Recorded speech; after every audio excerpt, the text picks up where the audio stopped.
नमो नमस्ते गुरवे महात्मने विमुक्तसंगाय सदुत्तमाय नित्याद्वयानन्दरसस्वरूपिणे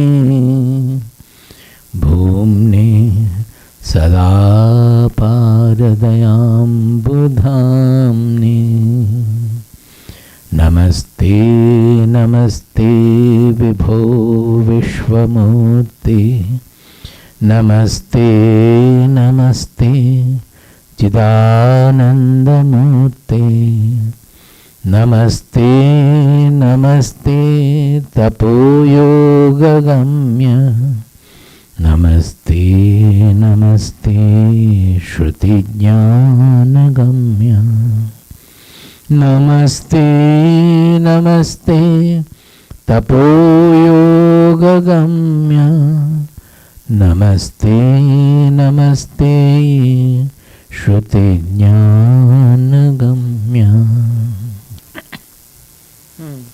बोलो क्या करना है? What is to be done? You want to know anything? Question, you want to know anything? Bolo, what is that?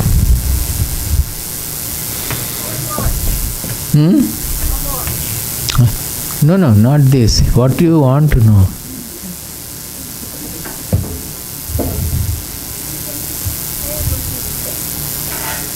What did he say? I just want to listen. But what do you want to listen? Tell me, otherwise what shall I do? I will only go on singing then.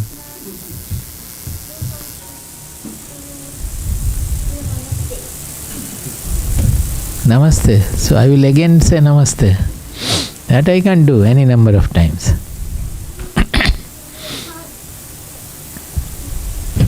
Acha, anything? Yesterday something was left incomplete which I said that today we will discuss. Anything like that? No?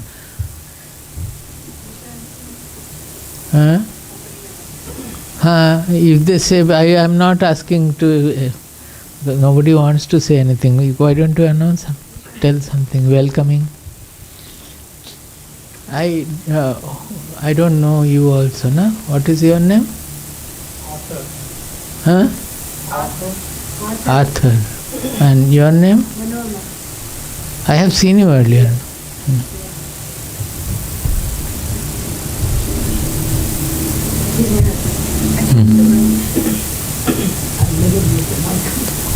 No, use the mic. What is that? Put it on.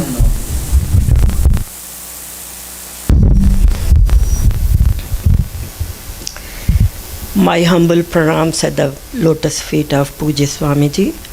Pranams to Nutan Swamiji. Affectionate pranams to beloved Ma. I have not prepared anything because I didn't have time. But I thought I'll relate a very short story. I met Swamiji. I had the fortune of having darshan of Pujya Swamiji for the first time on a Sunday morning in 1981 when I didn't know anything about. I used to run away from Mahatmas in Delhi. I met him I went to Balanji's house where he used to be hosted every year, and Balanji refused to let me have to go and say pranams to Swamiji. He said Swamiji has back-to-back appointments, but my husband is very insist. He kept requesting. He said just let her go for 2 minutes. So in the end he agreed. He said okay, I'll let her go for 5 minutes. So I went to Swamiji, and Swamiji made me sit there for 45 minutes. And that's when we started. First I started the father-daughter relationship. Soon after, devotee and the God relationship. And there was no reason to go to any temple or Tirtha sthan, and that's it. Swamiji's lotus feet were all I ever cared for. Soon after Swamiji left Delhi, I wrote a small letter to Swamiji. Those days there were no emails, so it was snail mailed. And I just poured out my heart in it. And I was very shocked. You just write your NG, your initials. So he said, NG, dear, he published, my letter was published, and so was Swamiji's letter. I was new to the group, and I was so scared that I didn't go to the satsangs for the next 3-4 weeks. Then Silvaji said, it's okay, nobody knows. So that's how I started the journey with Swamiji. And I don't know when I had the fortune of meeting my Nutan Swamiji, but not in Delhi, but I came to the ashram, Swamiji. I used to come very easily. 99. So that's all I have to say. Welcome, Swamiji, to US after this long. And I'm very joyful that Swamiji could come to my humble.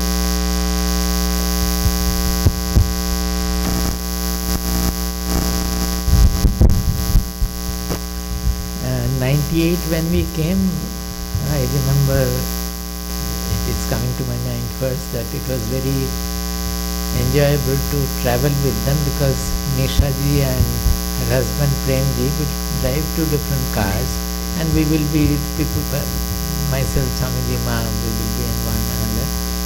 And after a few minutes they would start fighting over the phone, claiming that the other person has got lost. That Nisha will say that I am quite all right, you have got lost, and Premji will say you have got lost. So we were lost on both counts.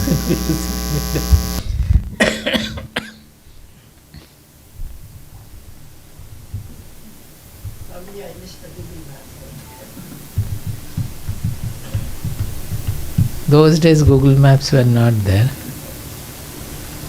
Okay, what is to be done?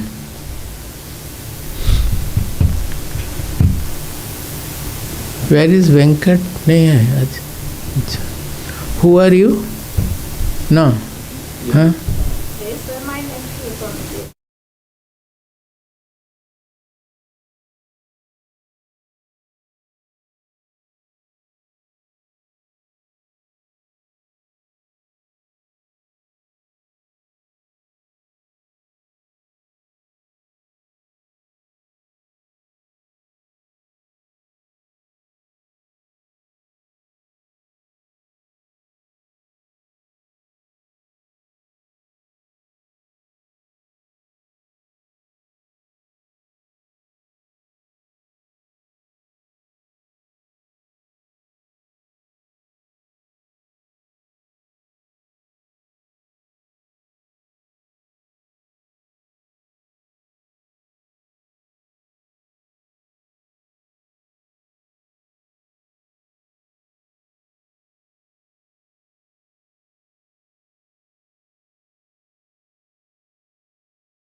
Otherwise you sit below, that is okay.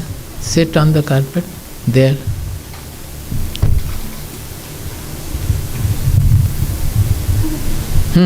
What is to be done? It is being live streamed, we cannot wait so much.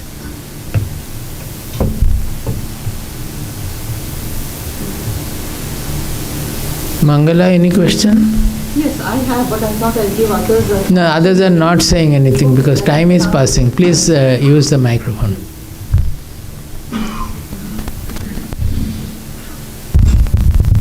When live streaming is done, this is the negative point, that we cannot be fully free. Thank you, Swamiji, and nice to see all of y'all. Today my question is, in this world, when we are busy with our own duties, dharma, following our dharma, we keep saying that, we love God, we love God, we love God. Oh, I'm doing this because I love God. All the time we hear that statement saying that, oh, we love God. But more than we loving God, our aim should be God should love us. So Swamiji, my humble request to you is if you can throw some light on how we would lead our lives so that God will love us more. Thank you.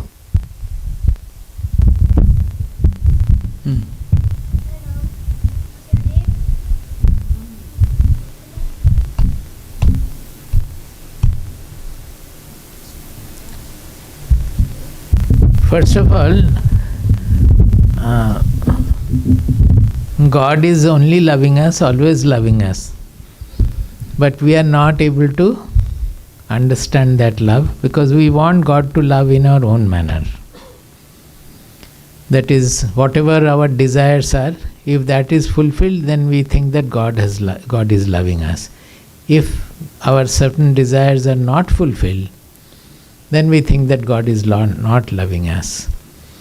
Actually, God's love is always there everywhere. You can call it God, you can call nature, you can call it Guru also. It is everywhere there. What is missing is our tuning to that, our receiving that. There is the lack. Forget about God, you can replace with Guru also. That in an ashram, one Guru has got 20 disciples. Now, many of them will think that, oh, my Guru loves me most. Some others will think that Guru doesn't love me, he loves the others. It is all their own way of looking at things. Guru has nothing to do with that. Because Guru loves everybody and he wants everybody to become like him. What is the meaning of love? When you love somebody, you should try to become like him. So you should try to know what he is and we should try to become like this. But you can find that of 1% of the disciples also would not become like him, would not like to become like him. Suppose our Guru is a sannyasin. So who from the disciples group has taken up sannyasa? Even very close disciples also have not become. Not only that, they like their family, they like that to remain concentrated in the family. However much we may say that you become social, you think of the world. You may remain in the family, but you think of the whole world. You are part of the world. You cannot have anything. When you step out of the house, it is all given by the society. When you are putting on dress, it is prepared by somebody else in the society. When you are taking food, it has been cultivated and given to you by the society. But in our thoughts, always we are very self-centered, and our mind concern, it doesn't go for the society at all. So, in Rabindranath Thakur has got a song, many songs are there. In one, it is Ami bohu bashonaye pranpane chai bonchito kore bachale more. That means I have lot of desires and I am yearning for fulfilling those desires. But depriving me of those fulfillment, you have somehow saved me. Because our desires are dangerous. If all our desires are fulfilled, then we will be in trouble. So he says that the nature or God or providence, by not fulfilling our wrong desires, fulfilling only the rightful desires, he has saved me.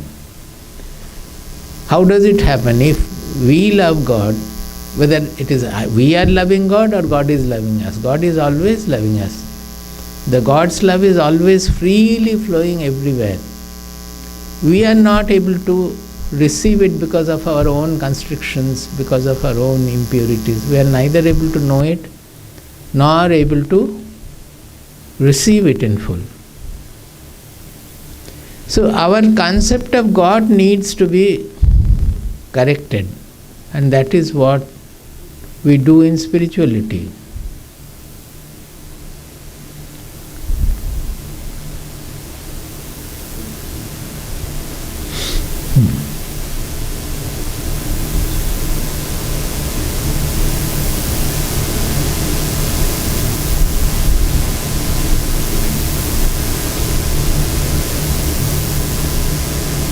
Suppose you have enough of oxygen outside, free air is blowing. But if you keep all the doors, windows closed, remain inside, you will not get the benefit of the oxygen. Similarly, it is always God's mercy, you can say, but actually it is God's grace. God's grace is always there everywhere. But we keep ourselves shut up. Why? Because we want the grace to flow in a particular manner as I want.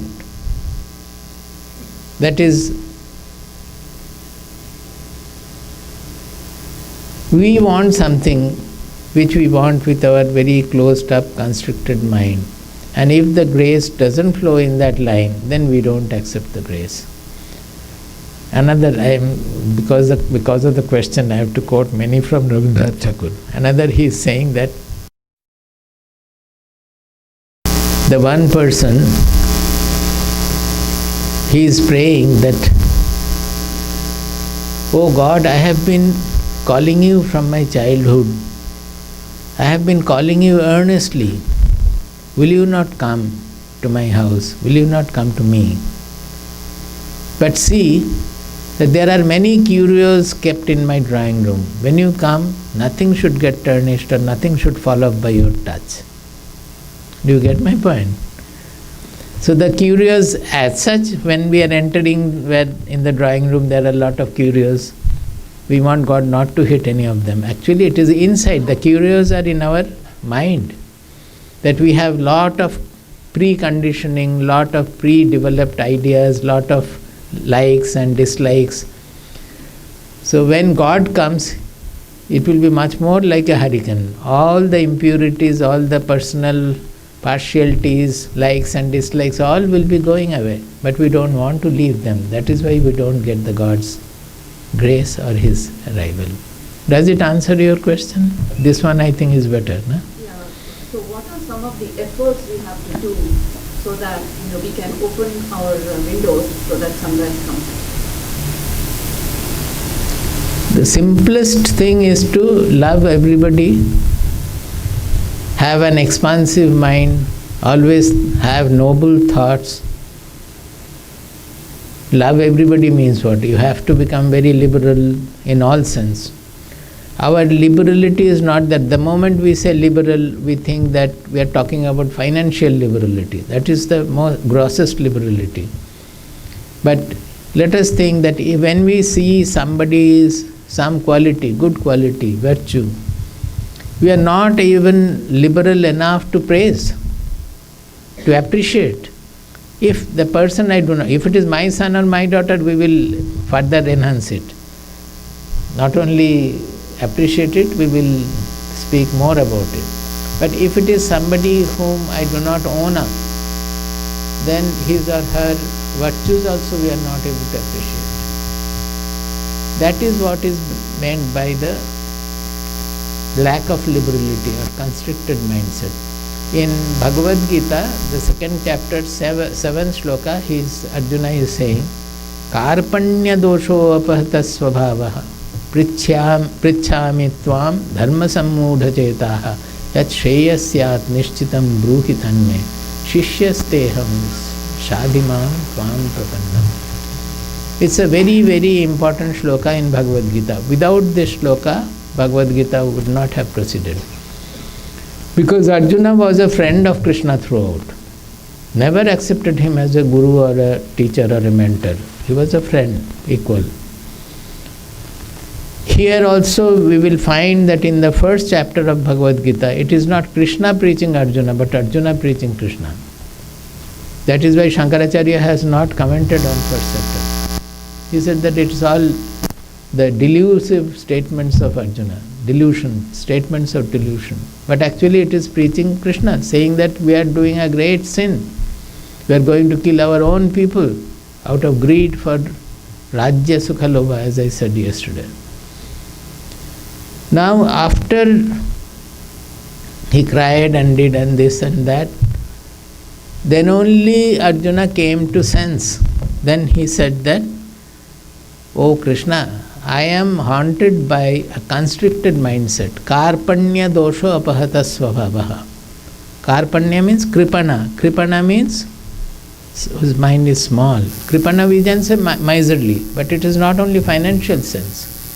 The mind is not expanded, is the real Kripana. In Brihadaranyaka Upanishad, Yajnavalkya is telling his wife Maitri before leaving the household that in this world, one who leaves this world and this life without knowing the truth, he is a Kripana. This definition you should remember. One who leaves this world without knowing the truth, without knowing Brahman, he is a Kripana. Why he is saying? Because the truth is our real identity. The only one truth we speak in all our Upanishads, Bhagavad Gita, all the spiritual texts, is our own real identity. We call it Atma. Who is Atma? Aham pratyaya gocharaha. From where the I feeling is coming, that is the Atma.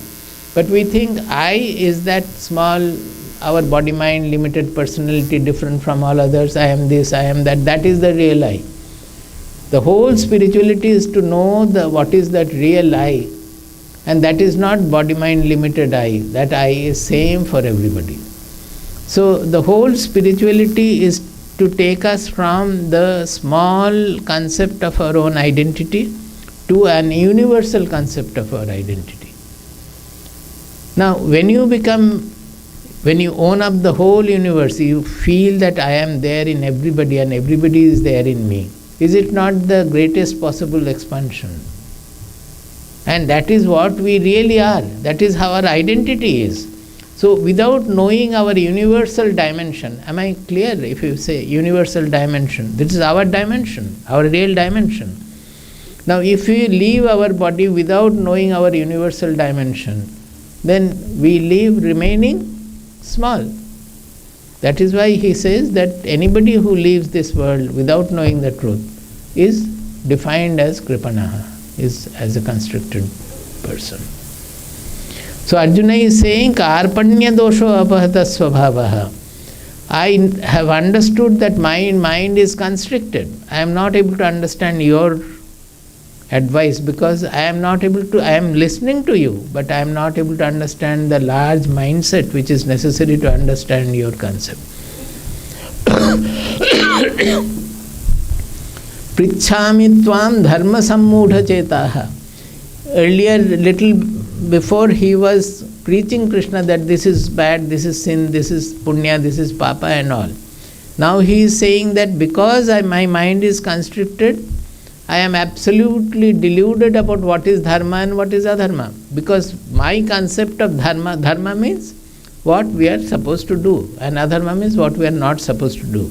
It is not like that, there is a deeper definition also, but in this case let us take it to be like that. So if the mindset is very constricted, we will not know what am I supposed to do.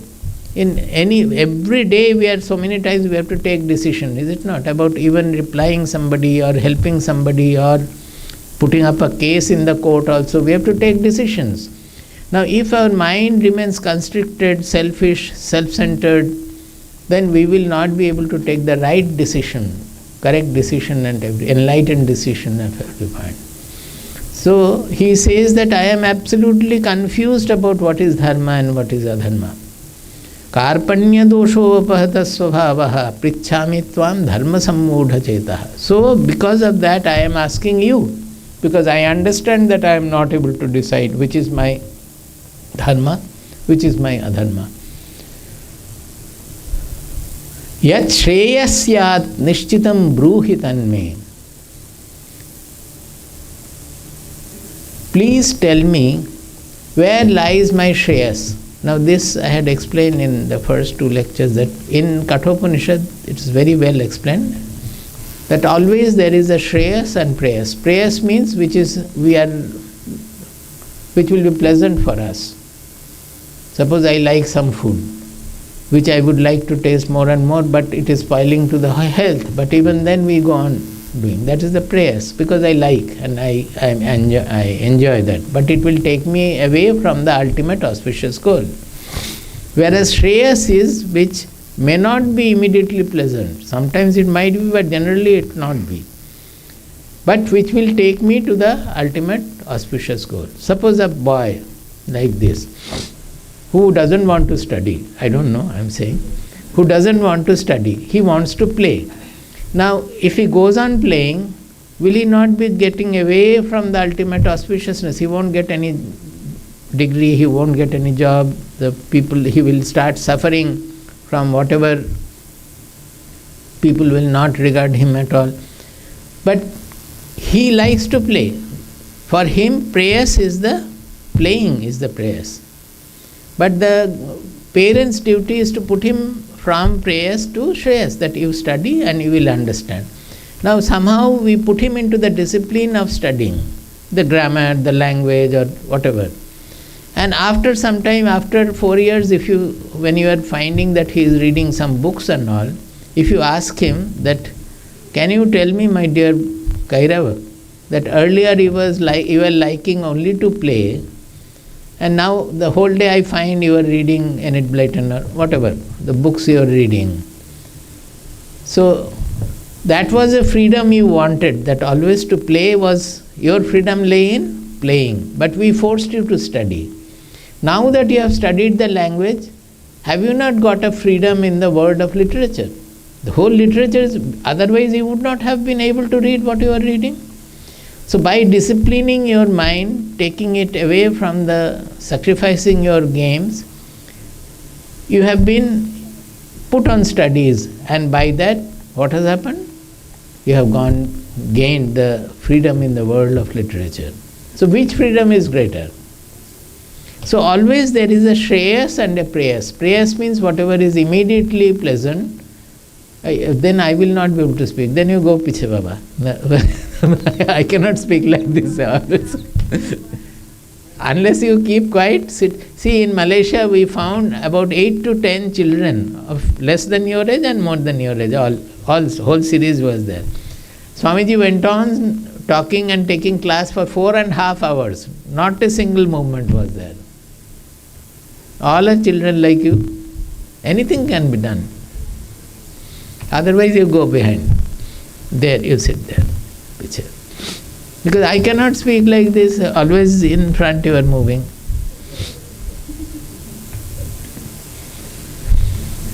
Remember this. It is not a punishment, but this is a learning. You should remember this.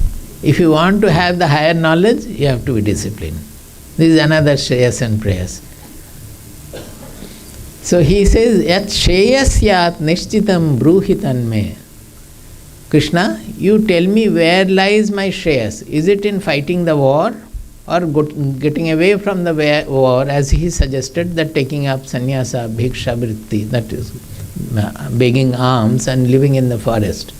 Where lies my shreyas? Is this the path for me, or is the other one is the path for me? But why should suddenly Krishna tell him? Because he has never asked Krishna anything.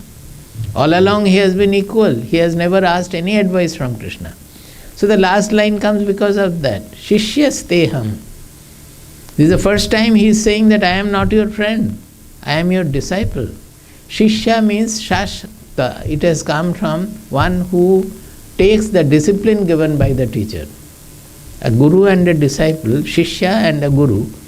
Shishya means one who takes the discipline given, austerity given by the guru and follows it. Otherwise he is not fit to be called a shishya. In our shastras we have 3 kinds of shishya.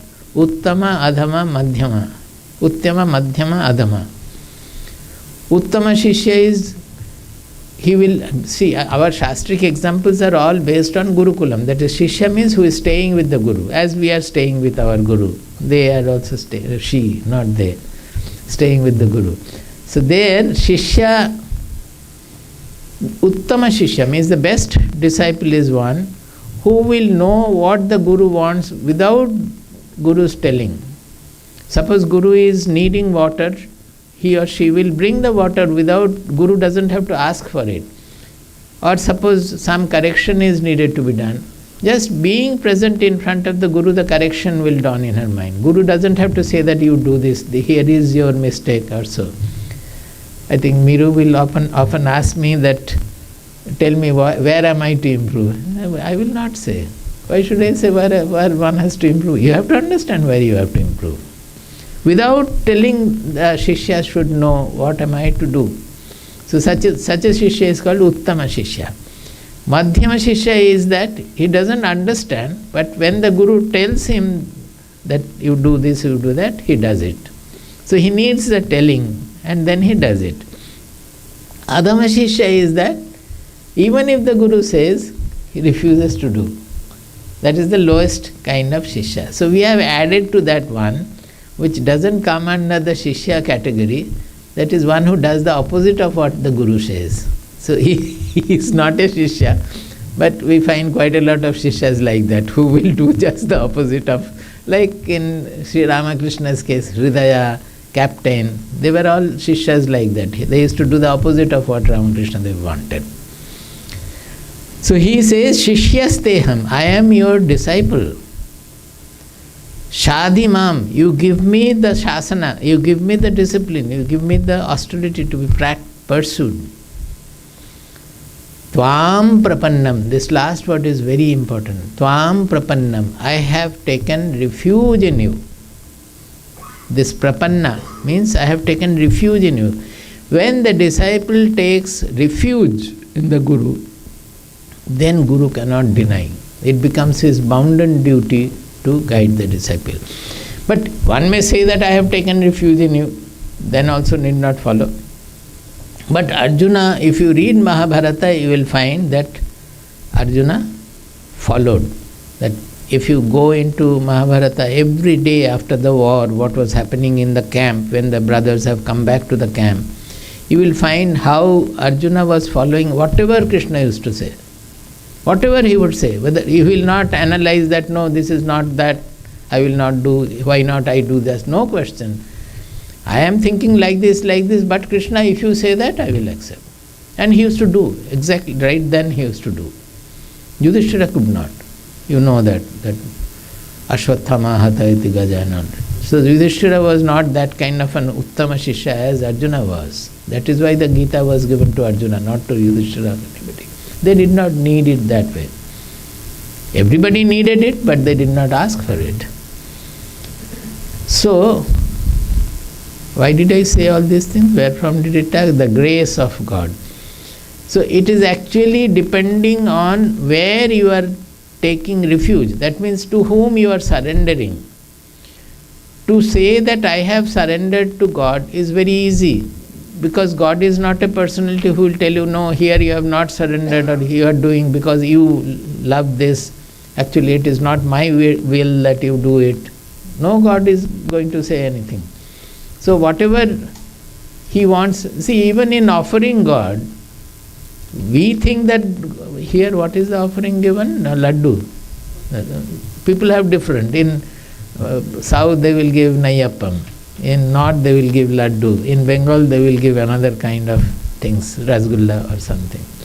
So it is actually, you can understand the God is not different in Bengal, Tamil Nadu and Kashmir. God is the same God everywhere, or in USA. So we offer to God whatever we like. And finally, offering God, we take it. The prasada is eaten by us, God doesn't have it. So we do it according to our liking. We don't look into the God, because God will never say. So in Bhagavad Gita, it comes in a very subtle manner at the end of the Bhagavad Gita, that the real test of surrender comes when the Guru, when God or the Providence appears in the form of Guru. Then the whole love, refuge, obedience, everything has to shift from the God to the Guru. And Guru is a living being. He will talk to you. He will tell you what are the corrections to be done. And there, most of the people will fail. Because it is not easy to surrender before the Guru. Because suppose he says that, oh, you are having jealousy for the other disciple, that jealousy has to be removed. No, I am not jealous. Or if you say anything, no, Swamiji doesn't like me, that is why he is speaking like this, he is always correcting me. He likes the other person, that is why he is always praising him or appreciating him. So these are all our thoughts, and the real surrender or love or our obedience to God, obeisance to God, everything gets tested only when God appears in the form of a Guru. So there, this Manmana Bhava Mad Bhakto Mad Yaji Maam Namaskuru, that 18th chapter last, it comes as the ultimate. Before that, Krishna is saying that 9th chapter, 34. 18th. 18th, the last. Arey, hai, suniye na. 18th chapter, in one point, he is saying that I have told you everything. 54th or so, no? 74th, something. Not the last one. No, last chapter. 64. 64 is 64 I am talking, but let us go a little behind. He says, 63rd verse, none of you have, na, Bhagavad Gita.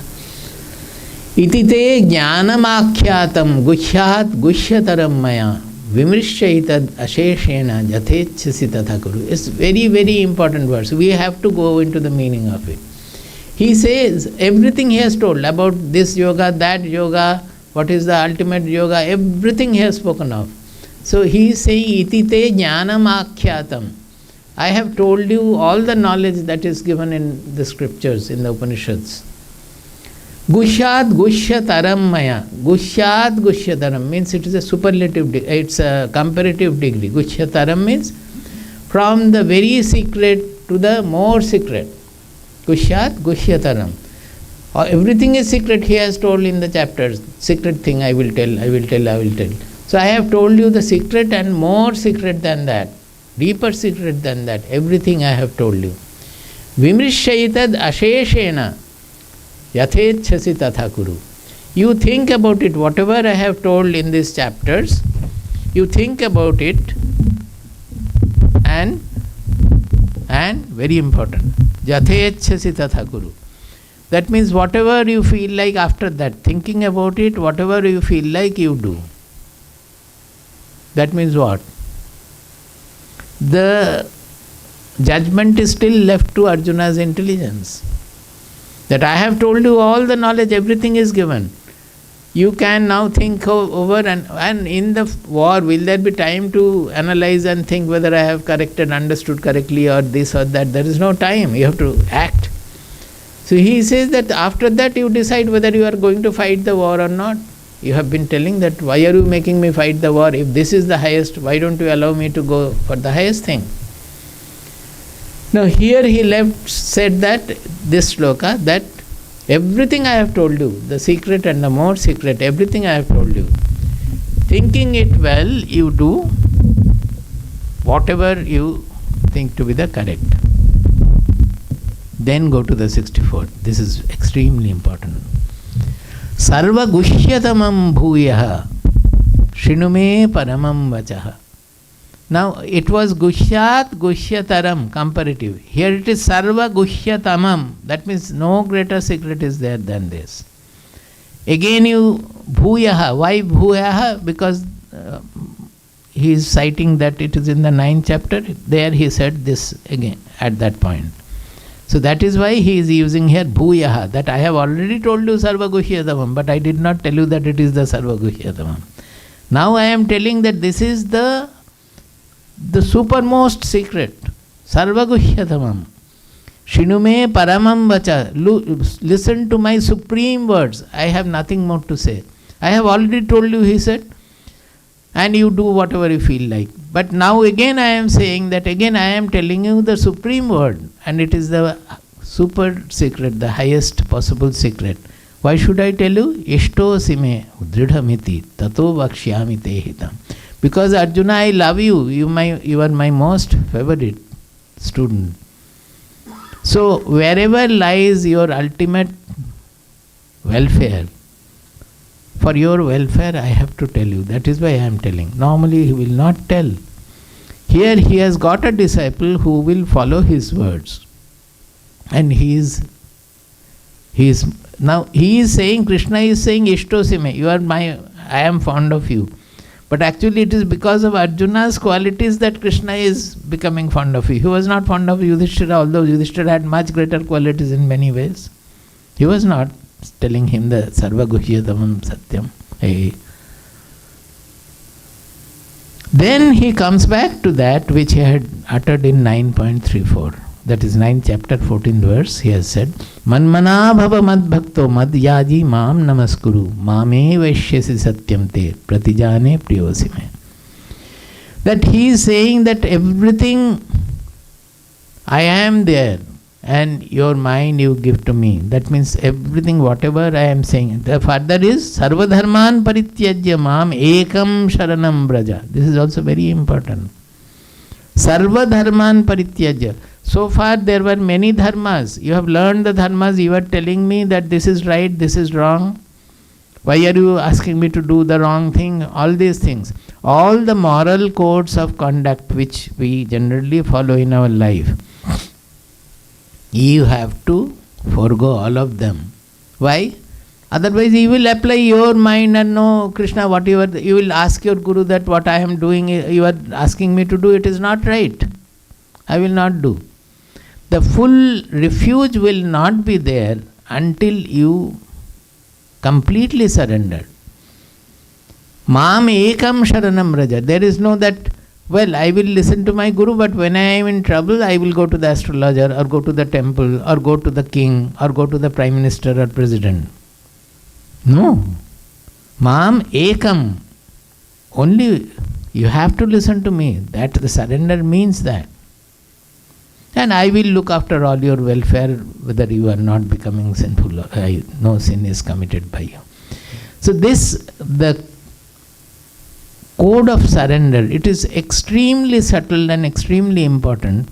Our Gurudev, here the picture is the Param Guru, the Narayana Tirtha Dev, that is the after Shankaracharya, that picture.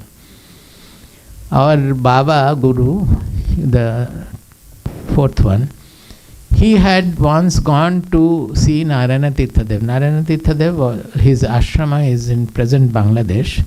I don't know whether it is there or it was destroyed during riots or so. I don't know. We have to find out. It was in Faridpur. It was called Jnana Sadhana Mat. So Baba had and write his diary sitting behind. So that diary we got from Baba, where he has written some notes sitting in the Satsang of Narayana Tirtha Dev. And that he has captioned, the title is as Sharanagati, the fifth Purushartha. Actually Bhagavatam also speaks about surrender like that. Sharanagati means surrender. The fifth Purushartha. That means generally in our religious scripture we have four Purusharthas. Purushartha means whatever we win over by our will. Purushasya artha. Purusha means our willpower. We have a willpower given by nature. And we cannot say that surrender means we will not apply your Purusha. I am surrendered to God, so I will not do this, I will not do that. Let God do for me. I will not take food, let God eat for me. That we don't say because we are hungry, we are eating. But everywhere, that Purushartha means Purushasya Artham. That means with applying our will, applying our willpower, whatever we attain, that is called Purushartha. So generally we speak about four Purusharthas. What is that? Dharma, Artha, Kama, Moksha. This is in our religious. Dharma means first, the meaning of dharma is dharma eva hato hanti dharmo rakshati rakshitaha. Dharmo dharayati prajaha. Dharma, generally we say dharma means, we have, in India we have translated it as religion. Absolutely not. Dharma means the fundamental law of sustenance. Fundamental law of sustenance of nature, sustenance of human being. That is, there is a law of nature. If we flout that natural law, fundamental law of nature, then we will get punished by nature. Nature will not punish us, but our actions will bring in the punishment. Suppose we are polluting the atmosphere by throwing all kind of nonsense in the air. So we are suffering from so many cancer and this and that, so many diseases, because till say about 50 years back, let us say, or at least 100 years back, nature was fine, everything was clean. In this 100 years or 200 years after the Industrial Revolution, we have completely spoiled nature. We have done many things, true, but at the same time, we are leaving the earth much worse for the next generation, or next to next generation, for the future generations. So we have spoiled the earth. That means we are going against the natural fundamental law of nature. So naturally it will have repercussion on the society also. So dharma eva hatohanti dharmo rakshati rakshita means those who follow dharma, they will be protected by dharma. And those who flout dharma, they will be punished by dharma. This is the definition of the dharma. Dharmo dharayati praja, that which, it's a law of sustenance which holds the people, mankind. So normally dharma means that the fundamental law of sustenance or harmony, there is a harmony in nature, that is the dharma. Why did I come to this? Sarva dharman parityajya means not exactly that. It means that we are given to various codes of conduct, moral codes of conduct, which has their meaning, because you are not supposed to take away others' property without telling them, because the same thing is done to you, you will not like it. There is a shloka for that also, that do to others whatever you would like to be done to you. That is the fundamental code of conduct. If you don't like something to be done to you, then you should not do it to others also. So whenever we are doing like that, we are flouting the dharma. So there are codes of dharma which will keep the society balanced, keep the society on the path of welfare. But when you are coming to the Guru, there all those codes have to be kept aside. Because those dharmas cannot go to that subtlest level of perfection. A Guru is one who is tuned to the fundamental law of nature, who is in tune with infinity. Because his mind, he has got rid of all the desires, all the ambitions, all kinds of impurities which, if the mind is kept free of it, then the mind becomes absolutely resonating with nature. So whatever is good for the nature, for the ultimate good, it will always rise up in the Guru's mind. If he is a proper Guru, it should be like that. So he need not go by any of the moral codes. Normally he will not flout, but he is not restricted by the moral codes. In this case, what happened? Where was the immorality coming that Arjuna pointed out? Arjuna was fighting his own most beloved grandfather and the most respected teacher. Is it supported by any moral code? No moral code will say that you, from whom you have learned the war art, the archery, you will fight him and try to kill him. It's not moral. The grandfather who has brought you up and looked after you throughout your life, are you going to kill him? It's not moral. These are all immoral. That is why Arjuna said that Adhomata mahat papam kartum vyavasitavayam. We are out to commit the greatest sin. It is sin, no doubt about it. According to the codes of dharma, it is a sin. But when you are following Krishna, he said that I am telling you the sarvagushyatamam. Whatever I say, you leave aside all these moral codes and all. Sarvadharman parityaja. Mam ekam sharanam braja. And you listen to me. Me means he is saying me, but we should not forget that Krishna is one who has known his real identity, who has completely associated, who has identified himself with the universal identity. So although Krishna may not be there in body, he is not there also now. This Krishna, Mahabharata Krishna, is not there. Anybody who identifies himself with the universal identity, the real identity, that is the Eka, that is the one truth everywhere. So that has to be followed, is the question, is the point here. So in surrender, what happens is that you have to be in tune with this ultimate truth by remaining in tune with Guru, whatever the Guru says. So I was talking about Narayana Tirtha. He has written that Sharanagati ki sahaj re, ईश्वर के जानलाम ना, देखलाम ना, उन्हें आছেন কি নেই তাই জানলাম না, আর তাকে আমরা তার শরণাগতি নিলাম. In English I will tell that everybody is saying I have surrendered to God, I have surrendered to God. We have never seen God. We don't know whether God exists or not also. We don't know where He is, if at all He exists, where He is and what He likes. Nothing we know. And we say that we have surrendered to God. Is it that easy, my son? He is telling, the Narayana is telling. So the real Sharanagati is tested. The real surrender is tested when God appears in the form of the Guru. And you have to listen to the Guru. Then becomes problem for everybody. It becomes a problem because you have to get over all the your pet notions, pet ideas, pet idleness. So many things you have to get over. Why did I say all this? Your grace question still. That means the grace will flow without any restriction, without any hindrance, when we are completely surrendered. And surrendered, we should not try to misinterpret as that, oh, then we have lost our human existence, our intelligence has no role. No, this is the highest level of ego we can think of. Surrendering is not easy.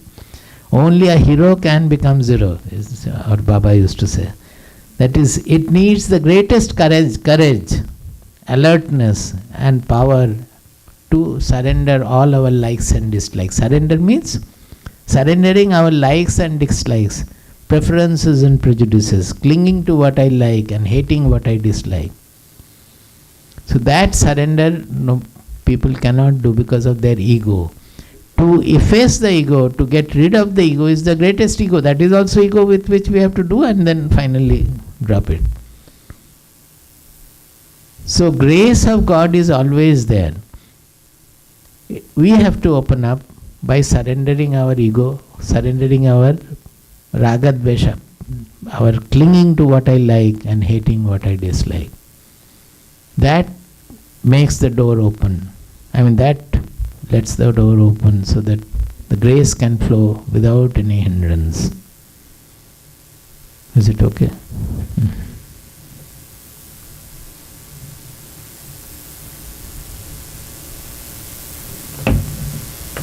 So Swamiji, let's go to chapter 15. And verse 16, 17, 18, where Krishna is talking about the Purusha, Purushottama, right? So how would you explain the linking between Purusha as he described in the I can, but these are all theoretical, is it? Are people will be able to appreciate that I can do it? This is the speciality of Bhagavad Gita, that three Purusha he has described. That one is Kshara, one is Akshara, another is Purushottama. Normally you will find in the various philosophies, and these are all philosophical questions. There, what do they do? The nature part is taken as a Prakriti. It is called Prakriti. And Purusha is the conscious element in that. So the whole nature, when we take it as different from the Purusha, the consciousness in the consciousness, the whole world appears to be. So there is nothing other than Purusha is the ultimate truth. That means whatever we are calling the consciousness or Atma or Brahman or Purusha, there is nothing other than that. nature, the creation is only appearing there. That is why we can say that everything becomes the I, the Atma. There is no other meaning, because everything is appearing in the, just as I said yesterday in the dream, when the huge palace or the aircraft or the war is happening in the dream, is it not an appearance in the consciousness? It is all made of consciousness. No. In dream, you are seeing the king has arrived. What is the king made of? Your own mind, your own consciousness it is made of. Like that, the whole universe is made of the consciousness actually. And consciousness is not a material in the objective field at all. So you cannot know as different from you. Those are all final points. But, so Purusha Prakriti is a general division that in the Shastras we find. Bhagavad Gita is revolutionary as well as very special in many of the presentation. Many are there. For example, Yajna. Generally in Vedic practices, Yajna means the sacrifice, the fire sacrifice. Yajna is done always with desire. Because they have said that if you do Ashwamedha Yaga, this will happen. If you do Putrakameshti Yaga, this will happen, what Dasharatha did. Like that, each yaga or yajna is having a certain result. And if you are not interested in having the result, then will you do the yajna? You will not do. Only those who are interested in having that result will do the yajna. So yajnas are always desireful.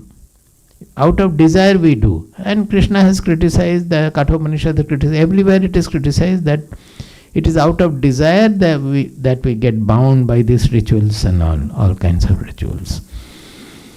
Pushpitam, what is that? Second chapter. Pushpitam vacham pravadantiva. What is that? Vedavada rata partha nanyadasti iti vadinaha. Those points they have criticized. Bhagavad Gita has criticized the yajna and all. All the Mundaka Upanishad, Kathopanishad, all have had that kind of criticism there. Now, in Bhagavad Gita, the whole sadhana is explained in terms of yajna. And what he is presenting, that anything you do, need not be a fire sacrifice. You have come to listen to the talk, also is a work you are doing in an action. He is doing the live streaming, it is an action. Now, if you do any action without motivated by desire, it becomes yajna. That means the whole universe is running, the creation is running, the flowers are blossoming, the plants are growing. Everywhere there is unimaginable, tremendous activities. The stars are coming up, stars are completely getting dissolved. All these things are happening. There is no desire at all. Nothing is motivated by desire. Like that, we have certain capacities. We are also made of nature. And each person is capable of doing something. And whatever he is capable of, there is a need in the society also. He also goes on doing in a natural manner. That is why in the 18th chapter, this Swakarma, Swadharma, Swabhava Karma, all these are there. That our knower becomes absolutely natural in his activities. He is no more motivated by desire. So he goes on doing like that. Why did I say that? What was the question? The Purusha. So,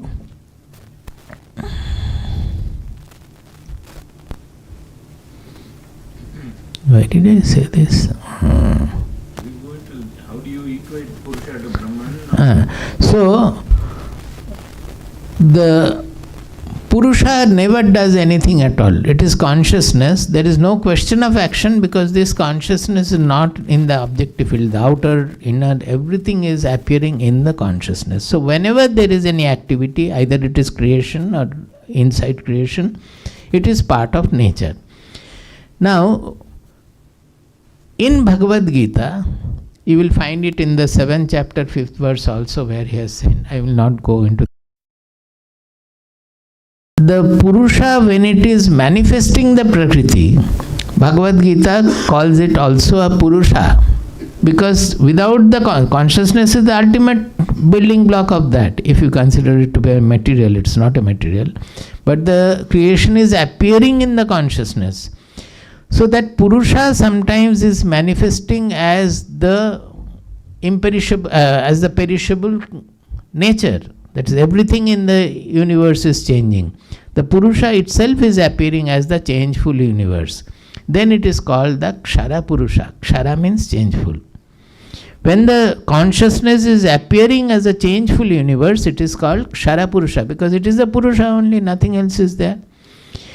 When it is appearing as the unchangeable substratum of the changeful universe, unchanging substratum of the changeful universe, this unchanging substratum we experience in the meditation. It's called Nirvikalpa. There is no vibration, no creation, nothing at all.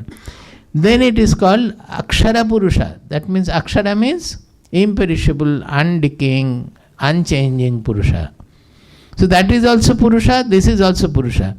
Now there is a duality coming in. One Purusha is Kshara, another Purusha is Akshara. But the supreme truth is beyond the duality, beyond Kshara and Akshara also. Because Kshara is a concept of mind, Akshara is also a concept of mind. The supreme truth embraces both and transcends both also. So that supreme Purusha is called Purushottama. That is, which is superior to the Kshara, superior to the Akshara. That he defines in the 15th chapter as the Purushottama. So all the three Purushas coming in like that. It's very, very scientific and perfect, but it is a rare description. Generally in the Shastras it is not discussed like that. Huh? Give the microphone. Pranam Swamiji. So, I understand this. These are lofty ideals where you see Brahman or in everybody and see the whole world as one and things like that. But when in the practical sense, if you are in a workplace, there are people who might annoy you, or you might get angry, or there are all these emotions that, or maybe somebody is rude or insulting or things. I know these are all maybe fall in the Ragadvesha area too a little bit, but how do we still look at everybody? You might have answered these questions a lot of yesterday times. We did it. What is your name? Ravi. You were not there yesterday? Yeah, I was here. Okay, I was there. Maybe I was there. Tell me. So, how do we see that Brahman and everybody? No. Yesterday, at one point, I told about this. Somebody else had asked that this non-dual truth. Never try to see it in anything in the creation. It is not in the creation like that. Non-dual truth has to be understood by you are father of Kairava. Yes. So,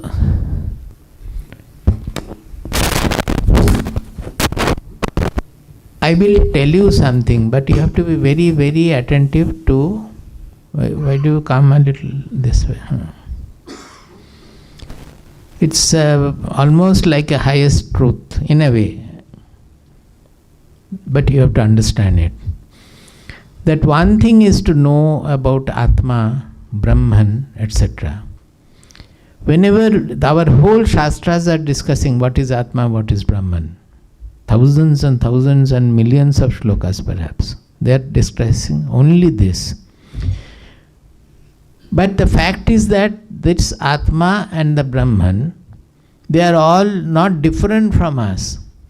They are all, we are referring as I. That is, they are our real identity. Now, when you know that Atma or Brahman as the universal identity of everything, you cannot see that as a functioning thing. What you have to understand is what a person does when he realizes that at his Atma. That becomes more important. I will repeat again. A person's behavior, whenever we are discussing about the behavior, Raga, Dvesha, etc., there our focus should be, a person has realized his real identity. Okay, understood. That realization will bring in a transformation in his personality. in his behavior, in his life, in his understanding of life, in his mindset, in his whatever he thinks about, everything will get transformed by this realization of his real identity. Now, to know how that person will behave is the main important point. That is why in second chapter you find that after the long lecture on the ultimate truth, Arjuna is asking, Sthita prajnasya ka bhasha samadhistasya keshava sthitadhi kim prabhasheta kim asita brajeta kim. He says that Krishna, you have told me about Atma and Brahman and everything. But I would like to know a person who has realized this truth of his being, how he sthitadhi kim prabhasheta kim asita brajeta kim. How he sits, how he acts. Actually, basically, what is his interactional life? How he behaves with others. Because knowing that is more important than knowing the Atma. Once you start following his behavior, whatever the behavioral characteristic is, that you are coming closer and closer to the Atma. That was our yesterday's discussion. That one is you know Atma in meditation, another is you establish Atma in your interactional life. That means the goal of meditation you establish in your goal of interaction life also. How do you do it? Whatever the qualities of the Atma you refer to, we try to practice those qualities in our interactional life. Suppose I am haunted by selfishness. No, Atma is not selfish. It is absolutely impersonal, impartial. So let me incorporate the impartiality and impersonality and find out how I behave. My colleague is not behaving properly with me. Let me look at my own mind. Am I loving my colleague, or in my behavior also something is wrong? If if Atma is everywhere, how a knower will behave with such a person? Can I not? You can look into the life stories of the knowers, or you can yourself think that what is the Atma's characteristic, that I will not be guided by all these interactions, and I should love, in spite of all his qualities, I should love him. You try to love him, you will find that his behavior has got changed. Just by your love, his behavior will change. Your behavior also will change by your love. So, we try to incorporate all the qualities, that amanitvam, adimbhitvam, 24 qualities, 20 qualities in chapter 13, 24 qualities or 20 qualities in chapter 12, bhakta lakshana, jnana lakshana, 3 places, gunatraya vibhaga yoga, there are also some 18 qualities or something is there. Those qualities are actually more or less same.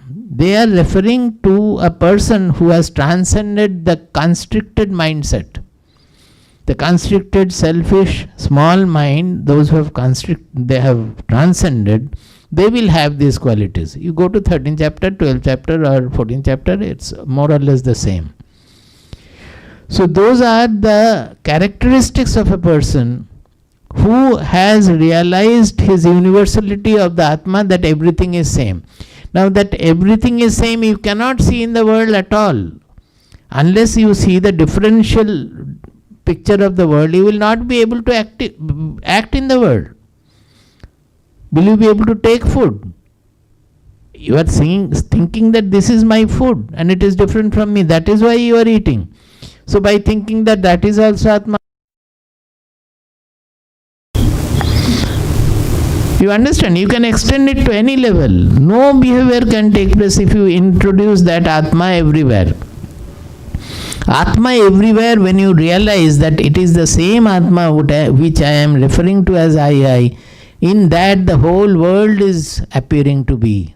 That is the Atma, that is the consciousness, that is not in the objectude, not in the objective field. When I realize this, definitely a great transformation in our behavior, in our mindset will come automatically. Because the whole trouble of human beings, because they don't know their real identity. It is called in our spirituality as ajnana. That ajnana has to be replaced by jnana. Jnana is what we are doing. If that ajnana is replaced by jnana, then whatever remains is the truth. That jnana is not the truth.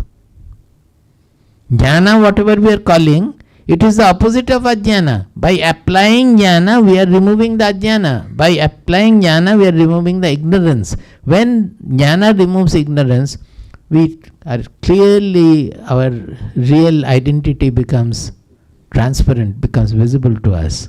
It is just like, suppose there is a sun. The cloud has come. You are not able to see the sun. Is not the sun there? When the cloud moves, the sun becomes fully visible. Have you created the sun there? Nothing had to be done. Only the cloud had to be removed to have a full vision of the sun. Like that, whatever our Atma, our soul is, our real identity is, it is always there. But it is getting clouded, it is getting covered by the ignorance, that ignorance which is expressed in terms of various desires and all. In our Shastric language, we say that two are the forces of ignorance.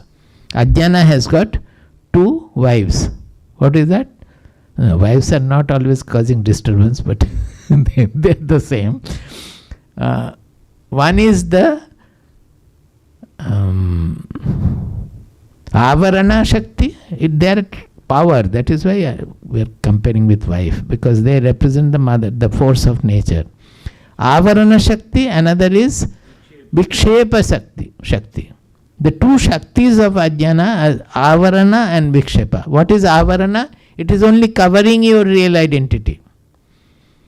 The moment it is covered, I become different from the world becomes multifarious, I get attracted by something, run after that, I get repelled by something, I start hating that, all the ragadesha, all the whole world drama comes up.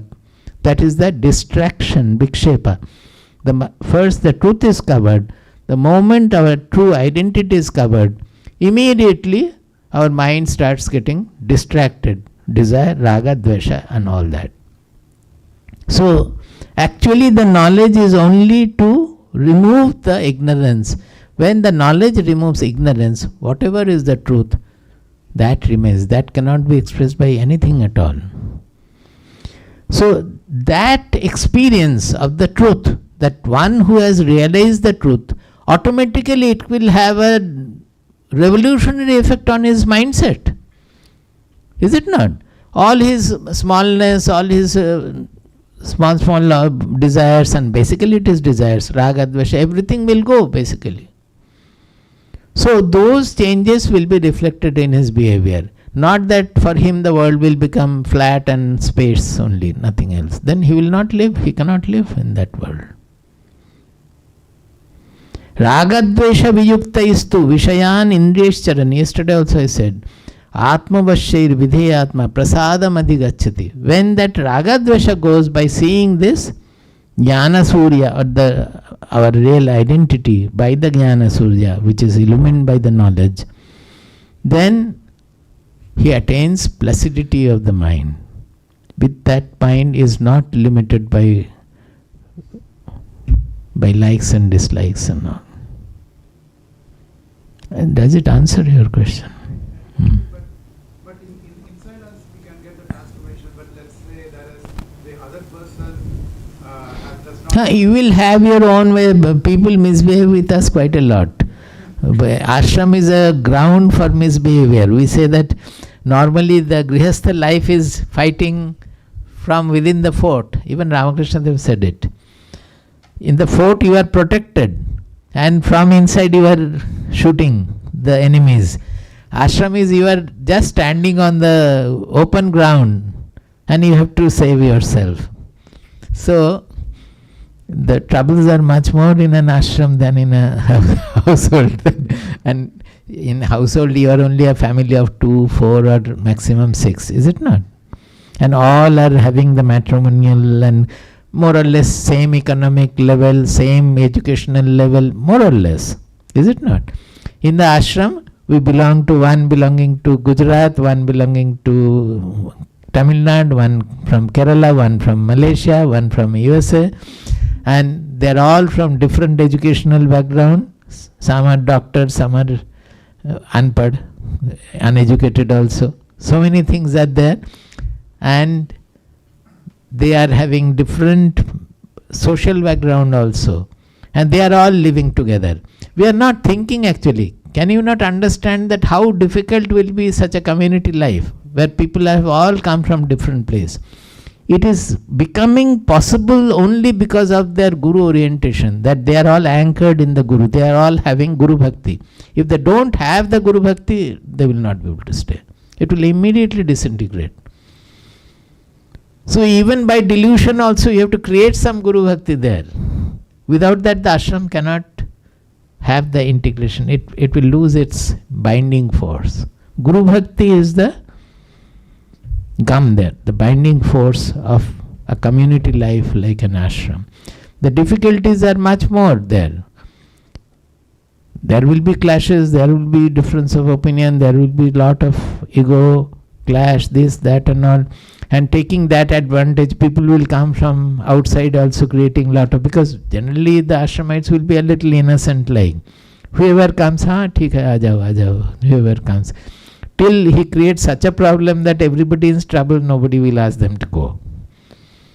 So lots of troubles.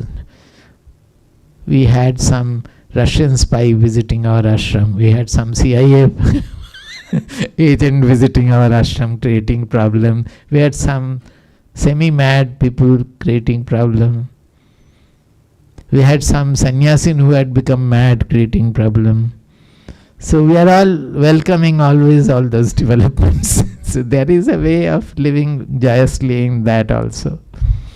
Don't get scared about the ashram. Good people are always welcome. And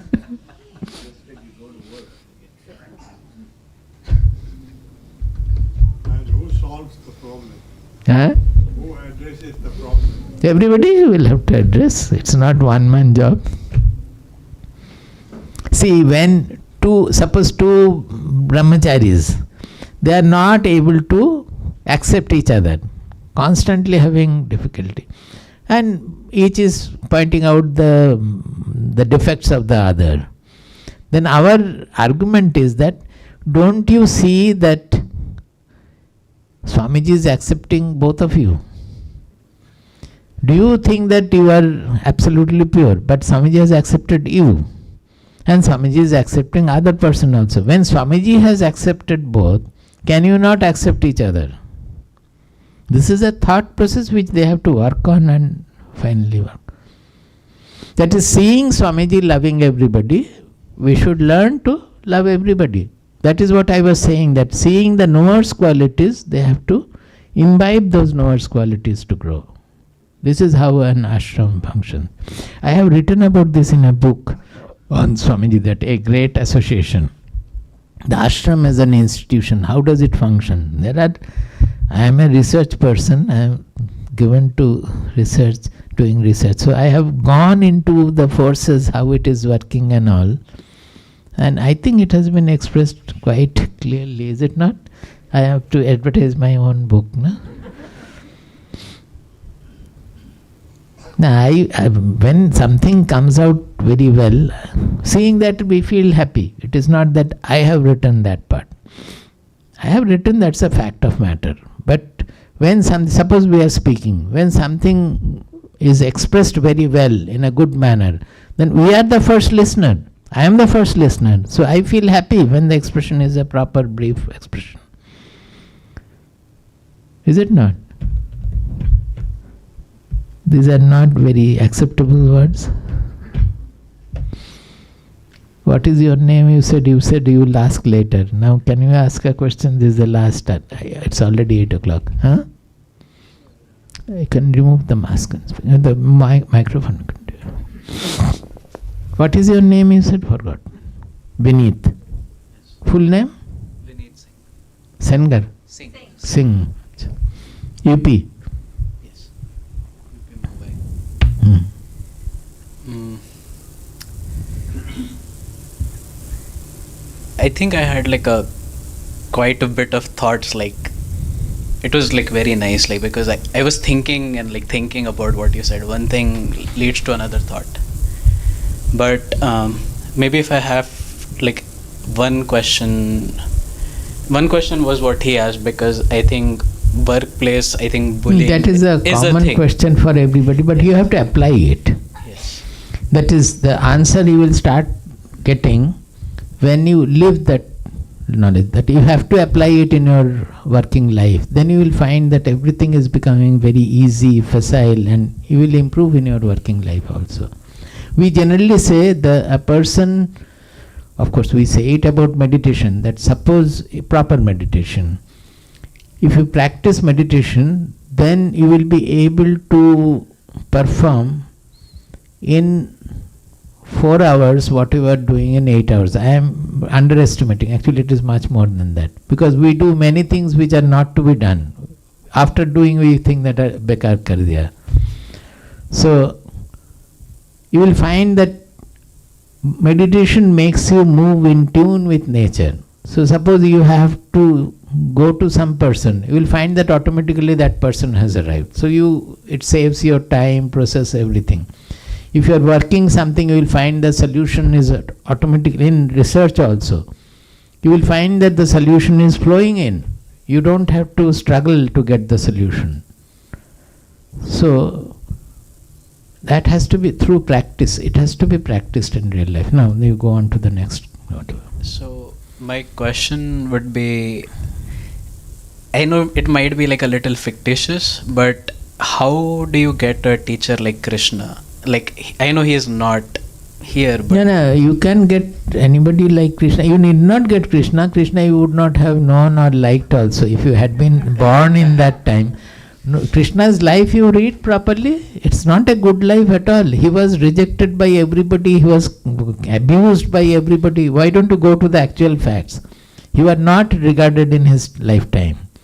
One Arjuna was there to take him as a guru for some time. Otherwise, his life was miserable in a way. But he lived smilingly through everybody.